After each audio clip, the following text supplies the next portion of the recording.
Hello everyone, this is Miss Lily. Today I'm going to show you how I make these dreamy watercolor bubbles.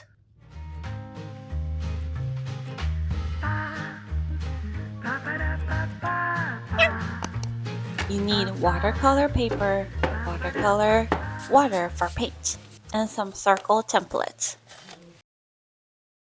Trace a circle using your template. Before coloring, I like to wet all the watercolor paints I plan to use. I use my paintbrush to help deliver water to the colors I want to use. You can also use an old eye drop bottle. Remember to label it so no one uses it on their eyes. When you're ready, go ahead and trace the inner side of your circle with the watercolor. Use different colors, explore and have fun. Mix and match the color combinations. Tip: make sure the colors are wet. If it's too dry, you may have trouble doing the next step. After tracing, wash the colors off your brush.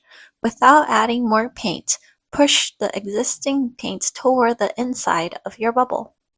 The inner area should be lighter than its edges. Tip: don't over-mix the colors. If you mix all the colors together, you may end up with one solid color only. When your brush gets dirty, clean your brush again. The inner area should be lighter than its outer area. Wait, I already said that. Leave a white glare on the bubble due to reflection. Tip: let's say you accidentally covered up the white glare. This is how you can fix it. Grab a tissue or paper towel. Pinch or fold it into a thin tip to soak up the water.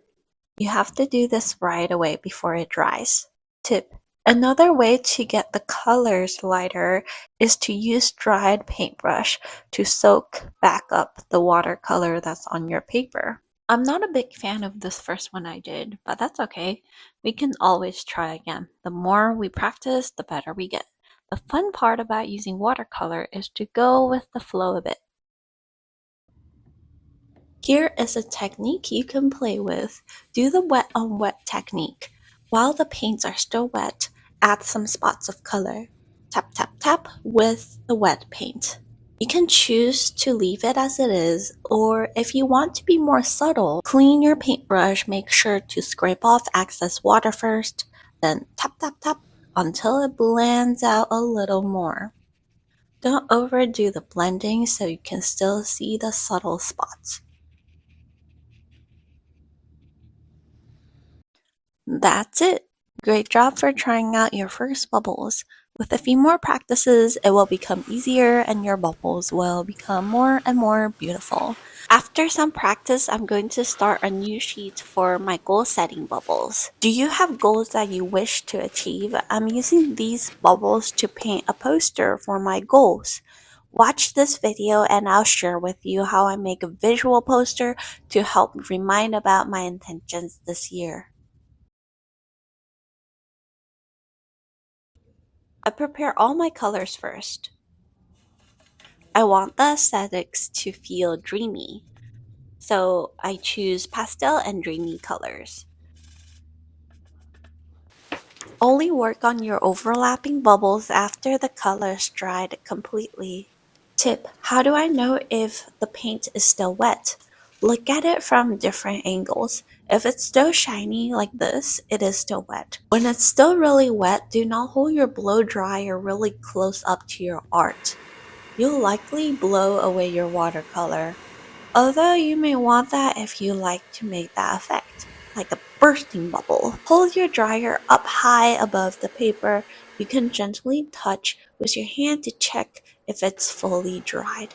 Just remember, do not wipe, it's gonna smudge your watercolor.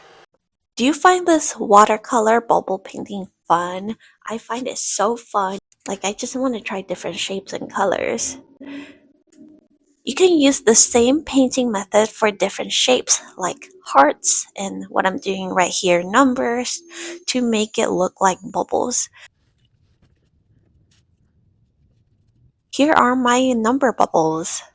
They look like balloons. Once it is fully dried, I can draw on it. I do simple drawing to avoid using eraser because sometimes watercolor may come off a little bit if I erase on it. There is no limit. You can eventually experiment with your own ways.